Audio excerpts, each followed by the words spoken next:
FTP நேயர்களுக்கு வணக்கம். இன்று நம்மோடு சிறப்பு நேர்காணலுக்காக இணைந்திருக்கிறார் ஜெகதீஸ்வரன் அவர்கள். சார் வணக்கம். வணக்கம். செங்கோட்டையன் அவர்கள் இந்த ஈரோட்டில் நடத்திய இந்த மக்கள் சந்திப்பு மூலயமாக புஷி ஆனந்தை தாண்டி செங்கோட்டையன் அவர்களுடைய பேச்சு தான் இங்க பரவலா பேசப்படுது. ஆதவர்ஜுனா கூட குறிப்பிட்டு சொல்றார், செங்கோட்டையன் அவர்கள் வந்ததுக்கு பிறகாக சிஞ்சாட் கோட்டையானது உறுதி செய்யப்பட்டது அப்படின்ற மாதிரிலாம் பேசினாங்க. இது எப்படி சார் பாக்குறீங்க? நீ சஞ்சார்ஜ் கோட்டைய சாவியை வாங்கிட்டு உள்ள போக வேண்டியதானே, யாரும் உங்களை தடுத்துட்டு இருக்காங்க? இது என்ன ஜார்ஜ் சஞ்சார்? அதாவது ஆதவர்ஜுனா எப்பயுமே ஒரு முட்டாள்தனமான பேச்சு தான் வச்சிருக்காரு. புரட்சி வெடிக்கும், நாங்க அண்ணன் நினைச்சாருன்னா என்ன வேணாலும் வெடிக்கும், நாங்க இவ்வளவு சீட்டு ஜெயிச்சிட்டோம் அவ்வளவு சீட்டு ஜெயிச்சிட்டோம். இது என்ன முட்டாள்தனமான வாதங்கள்? சும்மா விஜயோட அதிகமா சினிமா ஸ்பீச் நான் பேசுறேன் பாருங்கிற மாதிரியே அவர் பேசிட்டு இருக்காரு. நீங்க செங்கோட்டையன் புகழ வேண்டிய அவசியம் இருக்கிறது. அந்த ஊர் அந்த இடத்துல போய் அவர் தான் புகழ்ந்தாகணும். அவர் தான் ஆர்கனைஸ் பண்ணிருக்காரு. புஷி ஆனந்தை தாண்டி அவர் ஆர்கனைஸ் பண்ணிட்டாரு அப்படிங்கறதெல்லாம் அவங்க ஓகே அது புகழ்ந்து பேசலாம். சொல்ல போனா ஆதவர்ஜுனா என்னன்னா, புஷி ஆனந்துக்கு ஒரு செக் வச்சுட்டாருன்னு அவர் யோசிப்பார். நான் தான் உள்ள உங்களை கொண்டு வந்தேன், நீ பாத்தீங்கன்னா அவருக்கே ஒரு செக் வச்சிட்டீங்க அப்படிங்கிற அளவுக்கு அவர் யோசிக்கலாம், அவர் புகழ்ந்துக்கலாம். ஆனா அர்த்தமுள்ள பேச்சை பேசுங்க. மறுபடியும் ஆதவர்ஜுனா இந்த ட்வீட் போட்டு தப்பிச்சு ஓடுற மாதிரியான விஷயங்களே பண்ணிட்டு இருக்காரு. புரட்சி வெடிக்கும் 2026 மட்டும் இல்ல, 31 நாங்க தான், 41 நாங்க தான். இந்த கதைகள்லாம் எதுக்கு? இந்த கதைகள்லாம் வீணா போன கதைகள். இதெல்லாம் எதற்குமே உதவாத கதைகள். ஆதவர்ஜுனா மறுபடியும் ஏதோ வீராவசமா பேசுறோம்னு நினைச்சுக்கிட்டு ஏதாவது வளரிட்டே இருக்காரு. நீங்க போய் பாண்டிச்சேரியில என்ன பேசினாரு? அடுத்த 50 வருஷத்துக்கான பிளான் எங்க அண்ணன் சொல்ல போறான்னு சொன்னாரு. அண்ணனுக்கு கரண்ட் பிளான் என்னன்னு தெரியல. ரேஷன் கடை இயங்குதா இயங்கலங்கிறதே அண்ணனுக்கு பெரிய குழப்பம் இருக்கு. அப்படி இருக்கும்போது 50 வருஷத்துக்கான பிளான் கொடுப்போம். இப்படி தேவையில்லாத ஏதாவது விஜய் கொளுத்தி விட்டு போயிடுறாரு. ஆனா மாட்டிக்கிறது விஜயாக இருக்கிறார். ஆதவர்ஜுனா அவருடைய ஸ்பீச்சை என்ன பேசுறாங்கிறத உணர்ந்து பேச வேண்டும். இந்த கூட்டம் ஆர்கனைஸ் பண்ணும் பொழுது இரண்டு தரப்பினருக்கு நடுவுல அந்த விவாதம் சண்டையானதை நம்ம பார்த்தோம். ஒரு பக்கம் புஷி ஆனந்த் ஆதரவாளர்கள், இன்னொரு பக்கம் செங்கோட்டையன் ஆதரவாளர்கள். இப்படி மற்ற கட்சியிலிருந்து வரக்கூடியவர்கள் தாவேக்காவோட இணக்கமாகறதுல ஏதாவது தயக்கம் இருக்கிறதா பாக்குறீங்களா? நிச்சயமா தயக்கம் இருக்குங்க. புஷி ஆனந்த் யாரையுமே வர விட மாட்டார். இன்னைக்கு வரைக்கும் சொல்றேன். விஜய் கூட கடைசியா சொல்றாரு, நான் வந்து அரவணைப்பேன். நீங்க புஷி ஆனந்த் இல்ல வச்சுட்டு எப்படி அரவணைப்பீங்க? அதெல்லாம் வாய்ப்பே கிடையாது. நீங்க ஆதவர்ஜுனா ரொம்ப கஷ்டப்பட்டு நீங்க இவரை செங்கோட்டையனை சேர்த்துட்டார். மற்ற யாரையும் சேர்ப்பது அவ்வளவு எளிது கிடையாது.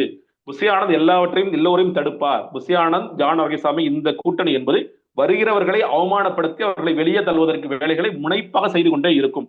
நாங்கள் சம்பளத்துல வரவே கூடாதுன்னு கங்கண கட்டி வேலை பார்த்தாங்க. எவ்வளவோ தலைவர்கள் வரக்கு தயாரா இருந்தாங்க. அவங்களெல்லாம் அடிச்சு காலி பண்ற வேலைகளை அவங்க பார்த்தாங்க, தொடர்ச்சியா பார்ப்பாங்க. அப்ப இது குழுவாக தான் செயல்படும். சும்மா நடிப்பார். புஷி ஆனந்த் மிகப்பெரிய நடிகர். என்ன சொல்லணும்னா, விஜய் எல்லாம் தாண்டிய நடிகர். அவர் கலைத்துறை மிஸ் பண்ணிருச்சு.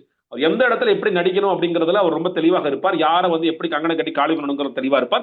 அந்த கோஷ்டி மோதல் என்பது இந்த கட்சியில் கடைசி வரைக்கும் புஷி ஆனந்த் இருக்கின்ற வரைக்கும் இந்த கட்சியும் இருக்கும், கோஷ்டி மோதலும் இருக்கும். அப்போ புஷி ஆனந்த் இருக்கிற வரைக்கும் அதிமுகவிலிருந்து மற்ற கட்சிகள் இருந்து உள்ள நுழைறதுக்கான வாய்ப்பு இல்லைன்னு நீங்க சொல்றீங்களா? செங்கோட்டையன் ரொம்ப கஷ்டப்பட்டு விஜயோட ஆக்சஸ் பண்ணி அவர் விஜய உண்மையிலே செங்கோட்டையனை மதிச்சு உள்ள விட்டாருன்னா நடக்கும்.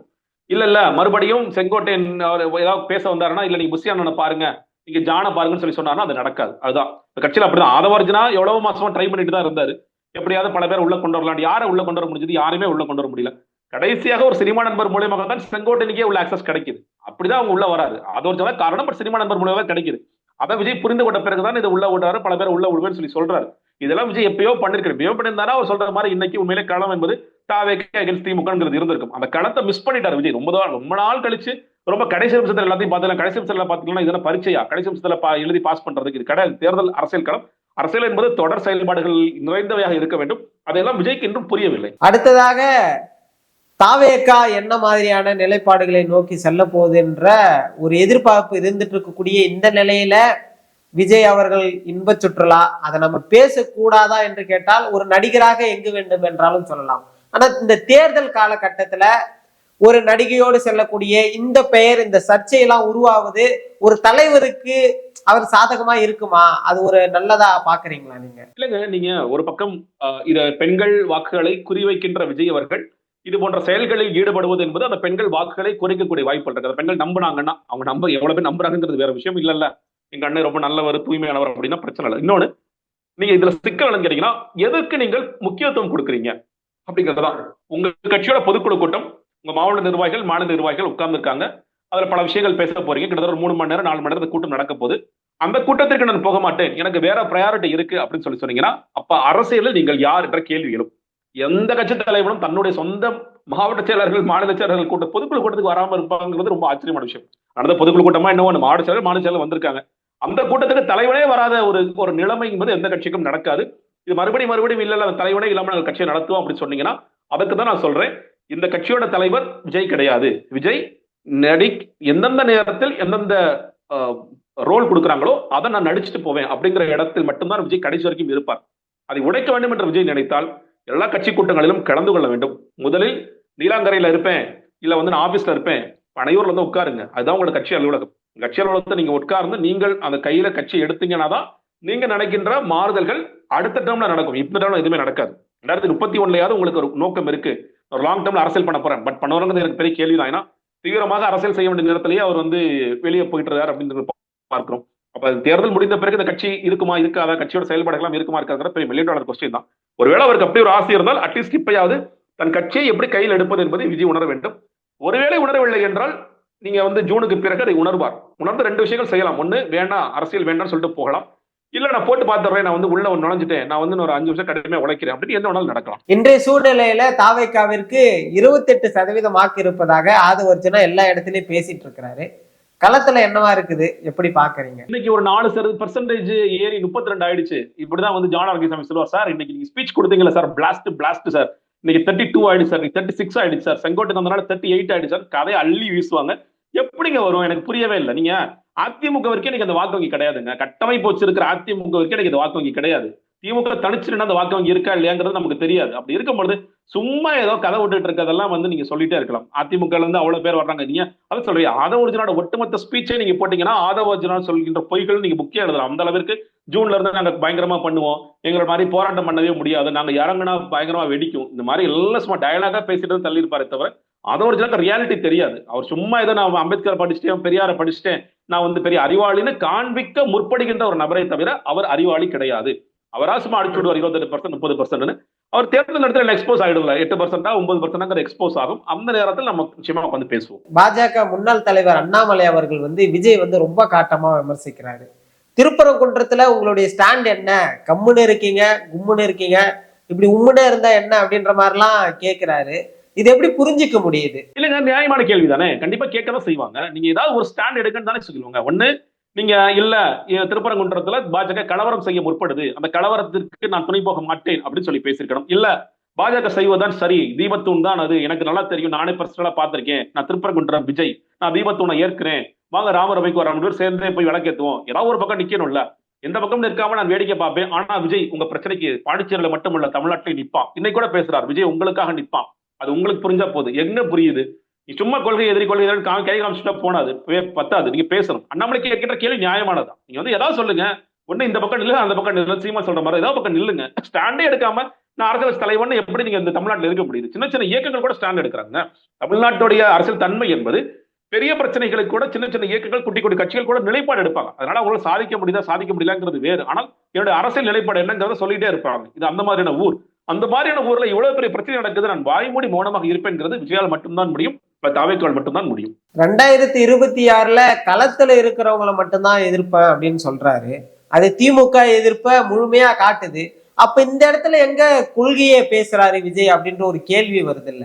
கண்டிப்பா கொள்கையோட பயணிக்கலங்க. நீங்க கொள்கையோட பயணித்திருந்தால் நீங்கள் செங்கோட்டையன் அவர்களால் எப்படி வந்து இன்னும் ஜெயலலிதா போட்டோவை பாக்கெட்ல வச்சுக்க முடியுது? இன்னைக்கு கூட என்ன சொல்றாரு அவரு, புரட்சி தளபதின்ட்டாரு. புரட்சி தளபதி விஷாலான்னு எனக்கு தோணுச்சு. புரட்சி தளபதி விஷால் தான், விஷால் வந்திருக்காரு அந்த கூட்டத்துக்கு தான் தோணுச்சு. அவர் புரட்சி தலைவருக்கு தான் இன்னும் இருக்காரு தவிர தளபதி விஜய்னு அவருக்கு இன்னும் வரல. புரட்சி தலைவர் ஓகே, புரட்சி தளபதி அப்படின்னு சொல்லி மாத்துட்டார். சோ இன்னைக்கு வரைக்கும் அவர் ஓகே, அது புரிஞ்சுக்க முடியும், டக்குனு பேச்சை மாத்த முடியாது. ஆனா உங்களோட போட்டோ மாத்த நீங்க ரெடியா இல்ல. உங்களோட பேனர்ல எம்ஜிஆர் ஜெயலலிதா சிரிச்சிட்டு இருக்காங்க, எனக்கு புரியல. நாளைக்கு திமுக ஒருத்தர் வந்தா நான் கலைஞர் போட்டோ வச்சுக்கலாங்க, ஓகே வச்சுக்க, ஒன்றும் பிரச்சனை இல்ல. ஸ்டாலின் போட்டோ வச்சுக்கப்பா, யார் போட்டோ வச்சுக்கப்பா, ஜனநாயக தன்மை இருக்கு, இது பேசுவீங்க நீங்க. நான் வந்து கலைஞர் சமாதிக்கு போய் நான் போய் எல்லாரும் வாங்க எல்லாம் புசியால சும்மா தானே இருக்க, வாய் அப்பலாம் அப்படி சொன்னா கூட்டிட்டு போயிடுவாரா? அப்போ கொள்கைங்கிறது என்னங்கிறதே உங்களுக்கு தெரியாது. அரசியல் கொள்கை தலைவர் பெரியார், கொள்கை தலைவர் பெரியார், ஓகே. அந்த பெரியாருக்கு ஒரு பிரச்சனை நீங்க நின்றுக்கீங்களா களத்துல? அம்பேத்கருக்கு ஒரு பிரச்சனை நின்றுக்கீங்களா? இல்ல. வீரமகை வேணாச்சாரி குறித்து எவ்வளவு தூரம் பேசுறீங்க, அஞ்சலிமால் குறித்து எவ்வளவு பேசுறீங்க, காமராஜர் குறித்து எவ்வளவு பேசுறீங்க? எதுவுமே பேசுறது இல்ல. ஆனால் பெரியாரின் பேரணி அப்படின்னு பேர் வச்சுக்கிறது. பெரியார் எவ்வளவு கூட்டங்கள் பேசினார் சொல்றாரு. பெரியாரை அப்பொழுதும் சரி இப்பொழுதும் சரி யாருமே பெரியார் ரீப்ளேஸ்மெண்ட் கிடையாதுன்னு ஆதரவு. கரெக்ட் தான். பெரியார் எவ்வளவு பேசினார், எவ்வளவு பேச்சுகள் பேசினார், எவ்வளவு பொலிட்டிசைஸ் பண்ணார் மக்களை. இந்த பொலிட்டிசைஸ் பண்றதுல விஜய் 1% முயற்சி செய்திருக்காரா? இல்லவே இல்லை. இது ஒரு ஏ பொலிட்டிக்கல் குரூப்பா இருக்கணும்னு விஜய் தொடர்ச்சியா முயற்சி செய்கிறார். அந்த வேலைகளை மட்டுமே பார்க்கிறார்கள். கொள்கை எல்லாம் நிச்சயமா தாவிக்கு கிடையாது. இது கொள்கையற்ற கூட்டமாகத்தான் இருக்கும். இந்த கூட்டத்தின் கொள்கை என்பது சினிமா.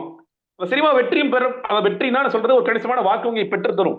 அந்த கொள்கை என்பது சினிமா என்ற கொள்கை மட்டுமே அவர்களுக்கு போதுமானது. ஜனநாயகன் விஜய் பேசுவது போதுமானது. சர்க்கார் விஜய் பேசியது போதுமானது. இப்படித்தான் அந்த கட்சி செயல்படும். இந்த பாஜகவிலிருந்து பிரிந்து சென்றவர்கள் மீண்டும் அந்த என்டிஏ கூட்டணியில் சேர்வார்களா என்று எதிர்பார்க்கும் பொழுது அதற்கு ஒரு முட்டுக்கட்டையாக இல்ல விஜய் ஒரு ஆப்ஷனாக திகழ்கிறாரோ அப்படின்ற ஒரு பார்வை இருக்கு. அப்படி என்டிஏல இருந்து பிரிந்து சென்றவர்கள்லாம் விஜயோட கை கூக்கிறதுக்கு வாய்ப்பு இருக்குமா?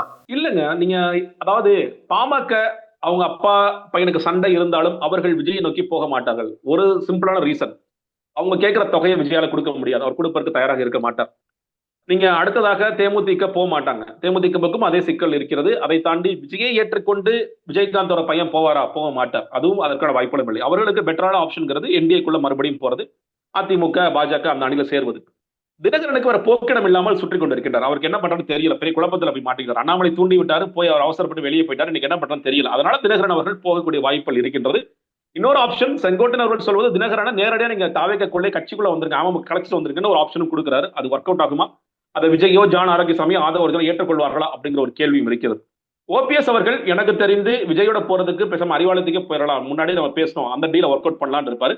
ஓபிஎஸ் அவர்கள் இன்னைக்கு குருமூர்த்தியை மட்டும் நம்பிட்டு இருக்காரு. குருமூர்த்தி என்னைக்கு அவர் கவுப்பாரு இல்ல அவரை காப்பாத்துவாரா அப்படிங்கறத பொறுத்துதான் ஓபிஎஸ் எந்த பக்கம் போறாருங்கிறது நிச்சயமாக அது கூட நிச்சயம் சொல்லிட முடியாது. ஒருவர் போவார் என்றால் எனக்கு தெரிஞ்சு தினகரன் மட்டும் வேறு வழி இல்லாமல் போகக்கூடிய வாய்ப்புகள் இருக்கின்றது. அதை தாண்டி வேறு யாரும் போக மாட்டார். ஆரம்பத்தில் விஜய் அவர்கள் அதிமுகவோடு சென்று விடலாம் என்ற ஒரு ஆப்ஷனையும் வைத்ததாக நம்மால் பார்க்க முடிந்தது. இப்ப அந்த ஆப்ஷன் விஜய்க்கு இருக்குமா? இல்லங்க, அந்த ஆப்ஷன்ஸ் கிட்டத்தட்ட க்ளோஸ் அவுட் பண்ணிட்டு வராருன்னு தான் எனக்கு தோணுது. ஏன்னா அவரு அதிமுக பாஜக விட்டு கழட்டிட்டு வர மாட்டாங்க. 4 மாசம் தான் இருக்கு. இந்த நேரத்தில் அவங்க கழட்டு நம்ம கூட கூட்டி வைக்க மாட்டாங்க. அதை புரிந்து கொண்டதால் தான் அவர் நாமக்கல்லையே அதிமுக விமர்சிக்க ஆரம்பிச்சார். அப்புறம் கரூர் ஸ்டாம்பீடுக்கு அப்புறம் பெரிய குழப்பம் ஏற்பட்டு விட்டது. அதற்கு பிறகு இன்னைக்கு மறுபடியும் அதிமுக வாக்கு வங்கி நம்ம குறி வைப்போம், அதிமுக காலி பண்றதுக்கான வேலைகளை பார்ப்போம் அப்படின்னு அந்த இடத்துல இறங்கிட்டாரு. அதனால அந்த வாய்ப்புகள் வேண்டாம் நினைக்கிறார். பட் ஆனா இதுல ஒரு செக் பாயிண்ட் இருக்கு, ஸ்டாரோட சேர்த்து தான் பேசணும். என்னன்னா, அமித்ஷா அப்படித்தான் நினைக்கிறாரா? விஜயை கொண்டு வர வேண்டாம் நினைக்கின்றாரா? ஏன்னா அந்த கரூர் சம்பவத்திற்கான சிபிஐ வழக்கு என்பது போய்கொண்டிருக்கின்றது. அமித்ஷா இன்னும் கடுமையாக முயற்சி செய்வாரா மாட்டாரா அப்படிங்கிற ஒரு கேள்வி மட்டும் இருக்கு. என்னை பொறுத்த வரைக்கும் ஜனநாயகன் படம் ரிலீஸ்க்கு பிறகுதான் இதெல்லாம் ஒரு கிளாரிட்டியா வெளியே வரும் நான் பாக்குறேன். இந்த ஜனநாயகன் படம் பத்தி நம்ம சொன்னோம். இந்த ஜனநாயகன் படத்தால ஓட்டு அதெல்லாம் வர்றதுக்கு வாய்ப்பு இருக்குன்னு இந்த ஜெனரேஷன் ஜென்சி பீப்புள்ஸ் பேசுறாங்க.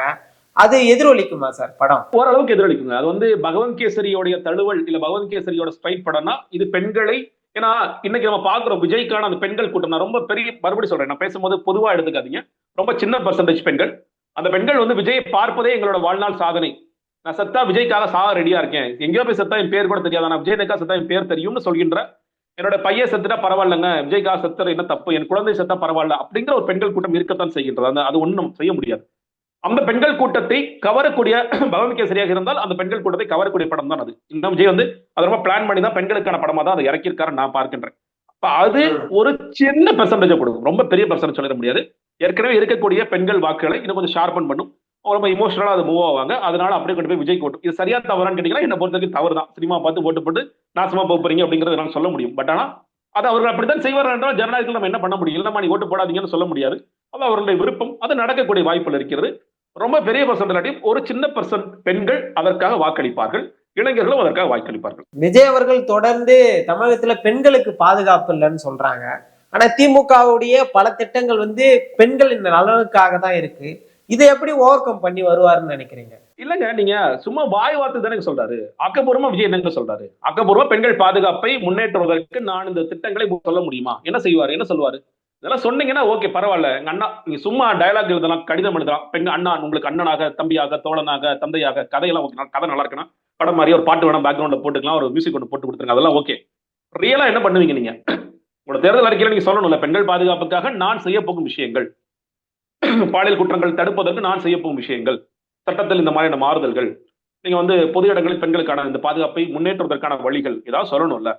சும்மா நம்ம பேசலாங்க, எல்லாருமே பேசலாம், நானும் பேசலாங்க. பெண்கள் பாதுகாப்பு ரொம்ப மோசமா இருக்கு, ஓகே, நீ என்னப்பா ஆக்கப்பூர்வமா திட்டம் சொல்ற அப்படின்னு ஒரு கேள்வி இருக்குல்ல.